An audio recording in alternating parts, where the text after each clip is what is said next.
Hey everyone, Daniel and Chris here with the Superhero Show, and well then, strap yourself in. We're going to be here for a long time because we're doing our Batman v Superman episode. We are doing our Batman v Superman episode, which we trailed last week. Yeah, shall we have a look at how you kind of pitched it? Yeah. I think next week, unless something huge breaks and we're screwed and we have to cover it, we want to do something on Batman v Superman. So I guess we're officially screwed. We're screwed. We're screwed. Because something did come up. Yeah, just a little bit of something. So before we get on to that, we will say that next week we'll do Batman v Superman, unless anything massive comes up between now and then. I really hope not. Because we want to thank you for all your amazing entries for the contest that we put up about who's your favourite Batman v Superman. We were inundated with some really great essays, some really good pieces, so we will do that next week, we promise. Yeah. But this week... And some crap one too.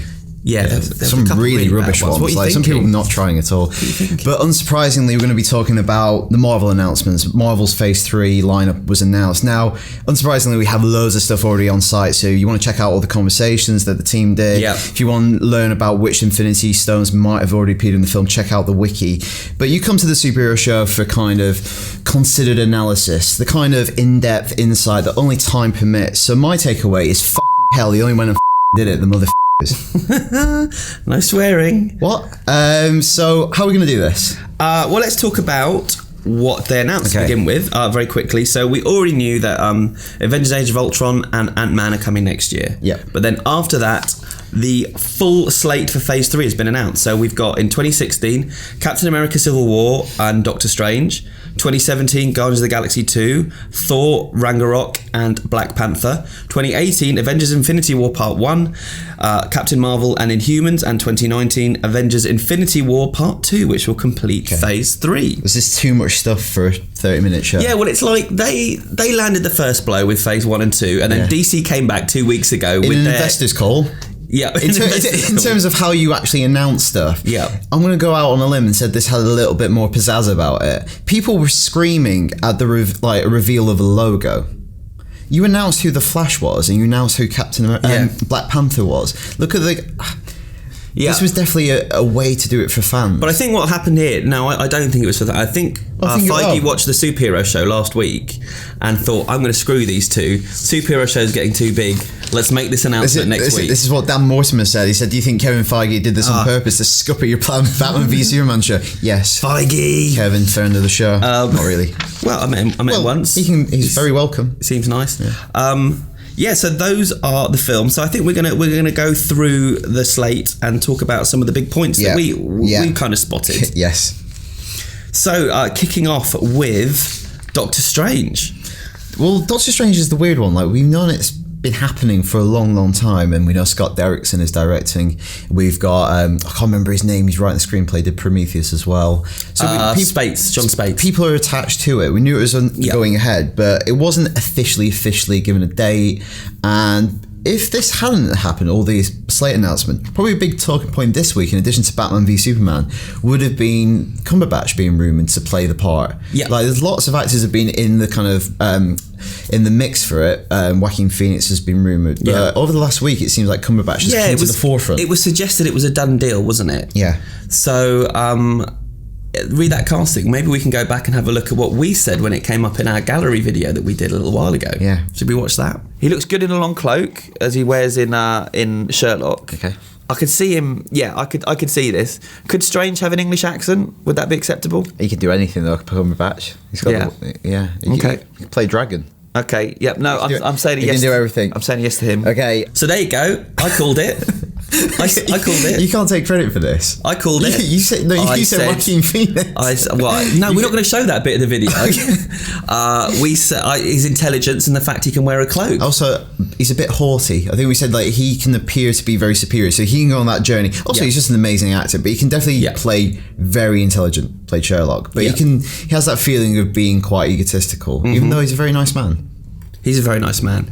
And how do you know this, Chris? I've interviewed him a few times, and the last time I interviewed him, which was a couple of weeks ago for The Imitation Game, which is coming out very soon and is a very good film. But at the end of the interview, I decided to put the Doctor Strange question to him. So this was just a couple of weeks ago? Yeah, before any kind of announcement, just to gauge any kind of interest. And I think his reaction is quite interesting. We did a show called The Superhero Show on IGN. And one character we've all agreed we'd love to see you play is Doctor Strange. Oh, right. Do you know anything about that character? And is it No, tell me about Doctor Strange. He's the Sorcerer Supreme. Oh, is he? He has a goatee. Oh, right. Is that what, a like character? Robert Downey Jr.? I mean, as in but more magical. Oh, I see. Is that a More character magical. you'd ever be interested in playing if it ever crossed your path? I don't know. Maybe. Yeah. Maybe. No, I know a little bit about Doctor Strange. Yeah. Maybe. That's quite a cheeky response. It was. Yeah, do you see that? He keeps looking at the camera. He looks at the camera 2 times when he's Yeah. drinking the water. I think when you put the question to him initially, you say, we do this superhero show. Yeah. There's a moment, and we've like paused it, and you kind of, I think he goes, oh, how do I handle this? Yeah. And I think he's gone down the route of being kind of jokey about it, because he knows that probably the announcement's a few weeks away. Yeah. And Rich, can you just play the bit where he drinks the water again? Oh, I see. Is that a character you'd ever be interested in playing if it ever crossed your path? I don't know. Maybe. Yeah. Maybe. No, I know a little bit about Doctor Strange. He goes a bit Brent. I particularly like the bit where he drinks the water. Yeah, he's like buying himself some thinking time, I think. So he was obviously in talks. Yeah. I mean, from the way he reacted, he was obviously in talks, and even off camera, we kind of laughed about it a little bit about how he couldn't really say anything, and it's complicated and tricky characters to play. But since then, so I guess we were all kind of gearing up towards it being announced in this Feige announcing it at this event, but he didn't. And I believe the question was put to him. Why haven't you announced Benedict Cumberbatch? And he said, if it were confirmed, we would have introduced him today. So and then when I talk about other casting, so I guess negotiations are still happening. And I mean, it did fall through with Joaquin Phoenix. I guess they were nearly this far with him. So I don't know. But what are your thoughts? I don't know. If you're Benedict Cumberbatch, obviously you're tying yourself into, I think they said Black Panther's tied into a 5-picture deal. Yeah. So maybe he's negotiating it down. Maybe they're not offering them these 8-picture deals because they want a bit more flexibility, save a bit of cash. Because they're making so many of these films. I don't know. If you looked at the reception to all of this, I think you'd want to be a part of it. Mm-hmm. Like, he's a serious actor, and he'll always kind of have that kind of aspect to his career. He'll be able to go back to the stage, but this is like a once-in-a-lifetime opportunity to be a part of something. Like, it's getting to a period where for a while it was like, oh, this is a little bit like Star Wars, and then it's like, oh, it's a bit like Bond. They're making lots of these movies, and then I think now it's going into a territory. What they're doing is quite unprecedented. The level of kind of integration and world building, and the fact that they all kind of connect. It's getting quite kind of heady. And Strange is a cool character. He's a dark character.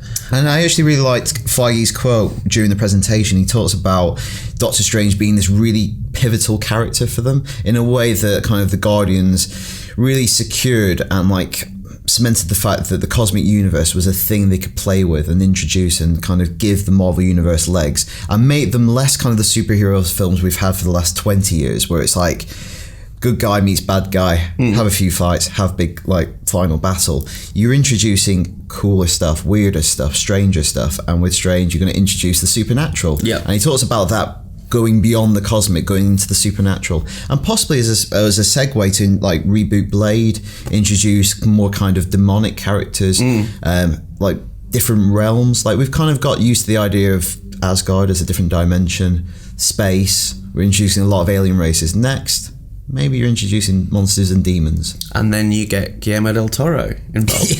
Isn't that, well, he's working with DC. Bugger. But if they get Blade involved and brings Wesley Snipes back as an older Blade, Del Toro knows how to do that. No. Just because you once stood next to Wesley Snipes in urinal doesn't mean he should be in everything. I didn't know it was him at the time. Okay. So yeah, we're having that. We're having Cumberbatch as Doctor Strange. I think he'd be brilliant. Cool. Next up, what do you think was the biggest surprise for you, Dan, when you were watching the panel? Well, I think it would have been about it. It might have been. Well, it's probably the Inhumans. I think everything else. I thought after the announcement of the Wonder Woman film, I think Marvel were going to have.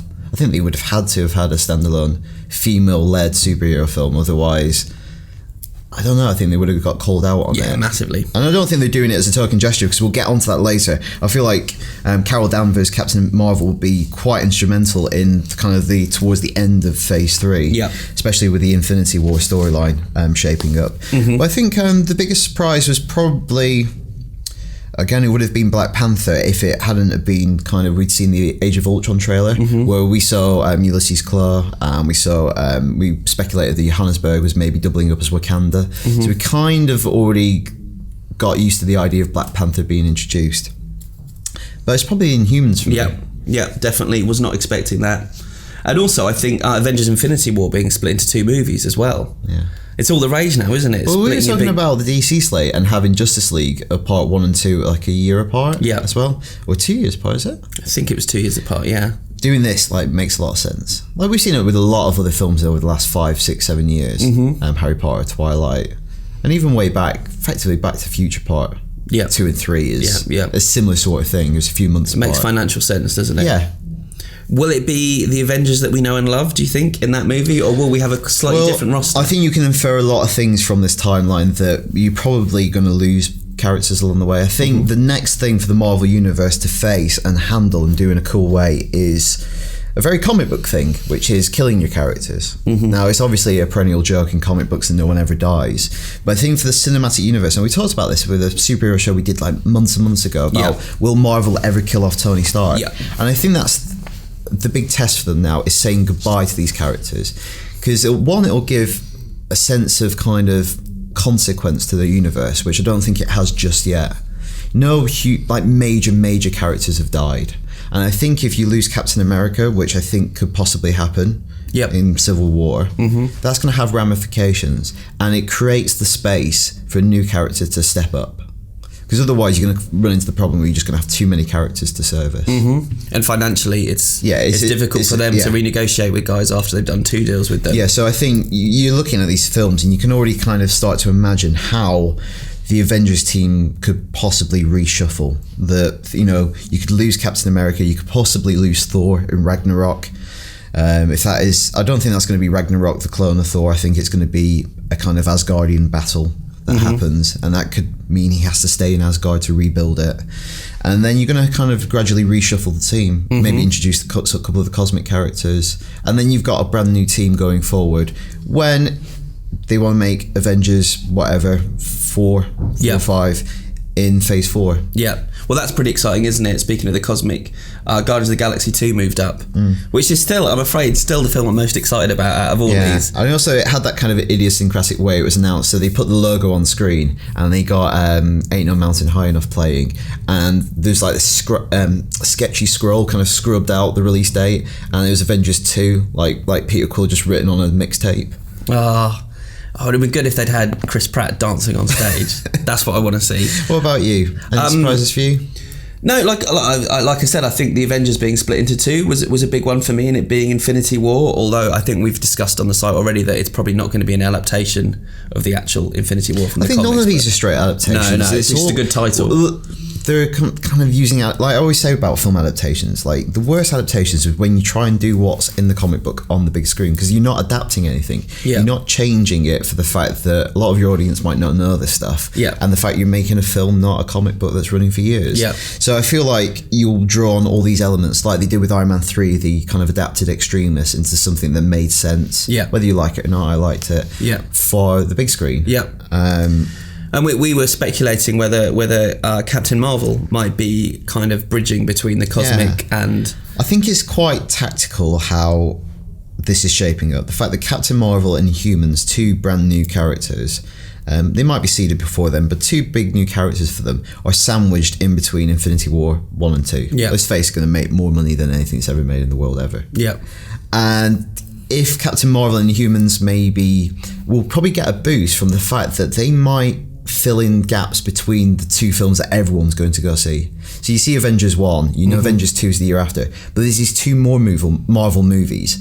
That's quite difficult to say. 2 more Marvel movies that kind of fill in the gaps. You don't have to see them before Avengers 2, but it's a really good idea to.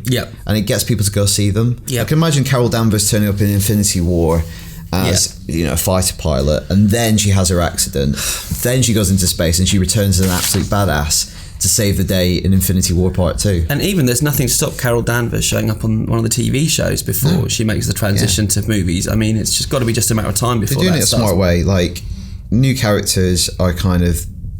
The safety net is introducing them in a film where there's a lot of bankable stars and characters that people like. So Black Panther, they said, is going to be introduced in Civil War proper.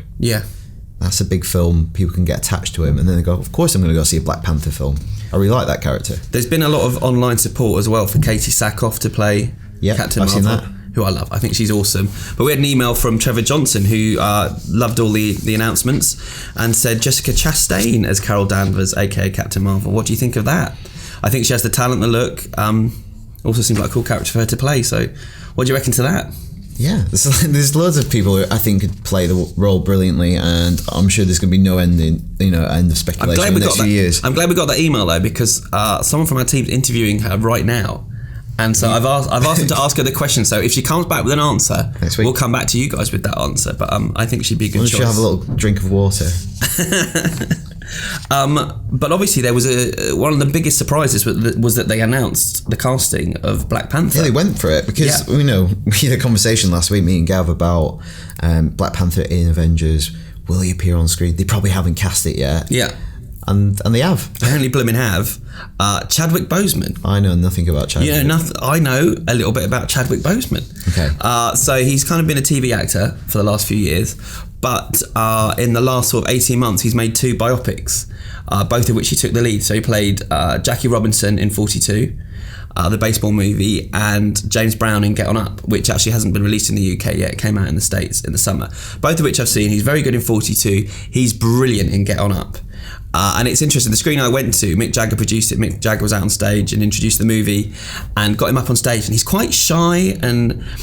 He's older than I thought. He's 37. 37. Oh, he looks younger than that. Wasn't a particularly big character, but man, when that film started, he dominates the screen. Like, he is very charismatic, electrifying, really physical. Like, I thought I was watching James Brown, and he looks nothing like James Brown as well. It's interesting you say it has presence and impressive, because obviously he has to play a regal character. Yeah. You want someone to, if he's in Civil War and he's sharing the screen with, like, holier than thou Captain America and the egotist playboy that is Tony Stark, you need someone with gravitas to play that role. Yeah. And sell an audience on it. Yeah, well, he totally sold me on James Brown. I think he'll do a fantastic job. So I think that's a really cool. Would you like him to do it as James Brown? No, but he did a great job learning the dance moves. So if you could throw in a couple of dance moves, I don't know if that fits with the character particularly well, but... What do you think of the suit, actually? The concept art? Look cool. It looks really cool. Yeah. It's good that... I really hope that Avengers brings in the world building, because if they just went straight into Black Panther cold, it's a lot to sell people on. There's a lot to set up. I think in the presentation, Feige actually said Wakanda as well. So they're not going to kind of... we need to use a real world location. He's actually embracing some of the mythology, which is good. And he's been Joss Whedon's been talking this week about how Avengers Age of Ultron will really give much more of a world perspective on the Avengers work, whereas the first movie was quite internal. This one, they're going to be globetrotting, but it's going to see how the rest of the world responds to what they're doing, kind of maybe a comment on American foreign policy or whatever. But that will be interesting, because that's going to, I guess, lead into Civil War, because not everyone is impressed with how these guys are behaving. Yeah, and it allows you to explore Black Panther as a character in a very kind of seamless way, hopefully. Yeah, and equally, that Civil War plotline, it might be much more about international politics, because we've talked about the fact that, they can't, the Superhero Registration Act, it doesn't really make much sense to adapt it, as specific as it is in the comic books, because it's all about revealing secret identities. But as we know, these guys don't have secret identities. Yeah, I was thinking about this only the other day, kind of in isolation from the Civil War issue. It's not a thing in these films anymore. Whereas a lot of superhero literature I grew up reading and watching, the secret identity is such a core element of those films. Yeah. But obviously you can't keep doing that, because it becomes really boring. So these are very public heroes. Yeah. So I think that's where you get the stuff for your stories. Yeah. So I wonder if it's going to come out of a more global, kind of United Nations kind of thing. Yeah, like countries ally against certain heroes. Yeah. That will be interesting. Who was missing though? Because there were some big characters missing their standalone movies. We got some emails about this following on. So Mark Phelan says, "Hey guys, just wanted to know, what do you guys think of the lineup for Marvel reveal for Phase 3? Also, isn't Ant-Man supposed to be the start of Phase 3? And how do you feel there is no Ant-Man 2? So Ant-Man, I think, is the final film of Phase 2. Yep. But you're right, Mark. He doesn't have a sequel. No. But should we start off with that first? Well, I'm surprised. I'm surprised that Thor's getting the sequel, and not Ant-Man. Okay. That's the one thing that surprised me out of this. I kind of thought that maybe they were going to take a break from Thor movies after the last one, which is maybe my least favourite of the Phase 1 and 2. So I thought, having spent all this time launching Ant-Man and trying to get the character right, I'm really surprised that for the next 5 years he won't get a sequel. We don't know who else is in that Thor movie. Kevin Feige says on stage that Loki will be returning, so it's kind of Loki will be a big presence in that movie. And he was also kind of really talking up the significance of Ragnarok, which means in Norse mythology is the doom for all men and gods. So that could have, and he talks about it being a key turning point. Look at the lineup; it's the middle film in all of these movies, as a turning point for Phase 3. So I think like a lot of characters will get sucked up into it, and also even though Ant-Man doesn't have an Ant-Man 2, he will appear in other movies. Of course he will. I think he might have a part to play in Inhumans. So that goes, so certainly he's going to become an Avenger. So he'll be in Avengers Infinity, won't he? He'll be in those movies. Yeah, he'll get sucked up into that team. But also going on to the point that who else is missing? There's no standalone Hulk film, there's no standalone Hawkeye film, which I'm sad about, obviously, and no standalone Black Widow film. Yeah, and I'm not hugely surprised that Hawkeye and Black Widow aren't getting their own films, in spite of the fact that we've talked a few times on this about how much we loved her character in Captain America. Yeah, but I think that is her film. Like, I think she's a big prominent role in that film, and you know what? I don't think I can see point sad that have an attachment to that character because she's been around for a long time. She deserves her own movie, but at the same time, I think a Captain Marvel movie will be a more visually and exciting film than a standalone Black Widow film. Yeah, I think she works well within a kind of a team dynamic. But what about Hulk? What about Hulk? Where is my Hulk movie? Do you think that in spite of all the success they're having, because they've been kind of burnt twice by that character, that they're just like, let's leave it for a while, let's not. It's a very difficult character to do, especially when you're building so much continuity, to have a character that is so kind of wild and out of control. And if you're going to do him as a standalone movie, he works best when he's isolated. My favourite runs on the Hulk comic, when he's on the run, when he's on the road, when he's a journeyman, when he's a hobo. Which is why the TV show is so great. He's isolated, he's not he doesn't have friends. Yeah. I think if you're going to use him in a part of a bigger connected universe, he's the trump card. Yeah. You bring him out when it hits the fan. Like the end of the first Avengers when he shows up and he goes, this is horrible. And that's when you need the Hulk in this kind of situation, when things get really horrible. Yeah. And Kevin Feige said that he will appear many times in these movies. He'll have a prominent role to play. Okay, all right. Well, I'm still sad. I love the Hulk, but I feel I'd rather he was used well in this context than try and force him to do a film and do another bad one. Yeah, and I guess I guess I quite like both the Hulk movies, but there was something not quite right, and I guess don't force it if it's not part of the plan, if it doesn't make logical sense. He's talked for years, or people have talked for years about him having this master plan for I don't know how 20 years worth of films. Maybe it doesn't fit into that, and I trust these guys, I guess. Yeah, and we should talk a bit about the plan, going off piece here a little bit. They showed the trailer where it's kind of implying that the Infinity Stones have been seeded all along in the other Marvel movies. Did he have this big elaborate plan? Unlike the creators of maybe a TV show called Lost, did they actually have? Did he have a plan? It feels like it does feel like. I wonder if they had contingencies, like this character flopped, put that in place. Yeah. Because if the plan wasn't there, we'd be able to pick a lot more holes than we currently can in this stuff. Because that's what we spend our days doing half the time, and it really does all kind of make logical sense at the moment. And I've got no reason to believe it won't through these kind of 10, 12 more films coming up. Bloody hell. I'm a bit worried I might die before some of them come out. Really? You haven't told me? It's a long time. Okay. Or I'll look after you. Yeah, please. I might stay in a box. I might go hibernate. It's going to keep us busy though, isn't it? Yeah, I think we started off the superhero show at just the right time, didn't we? There's a lot of work coming up, isn't there? Yeah. So I don't think we're going to be able to plan shows a week in advance like we have done previously because... Oh, this doesn't keep happening. So actually, you and I looked at like an infographic which was putting out all the movies in a timeline. There's like a big superhero movie like every 3 and 4 months for the next 7 years. So I think it's a good time for us to ask for a pay rise.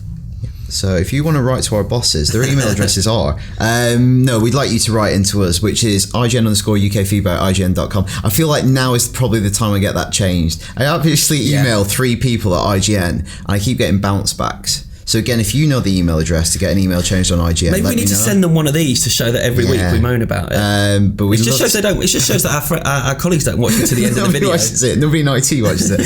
So if obviously, email about anything to do with the Marvel slate, the DC slate, anything at all. Well, superhero related, ideally. Yeah. And we will do the Batman v Superman show. Well, we'll try. I even had a Superman T-shirt that I was going to wear today that I couldn't wear because of blooming Feige, friggin' Feige. So yeah, unless we're totally screwed, I'll say it again. We'll be back next week with our Batman versus Superman special.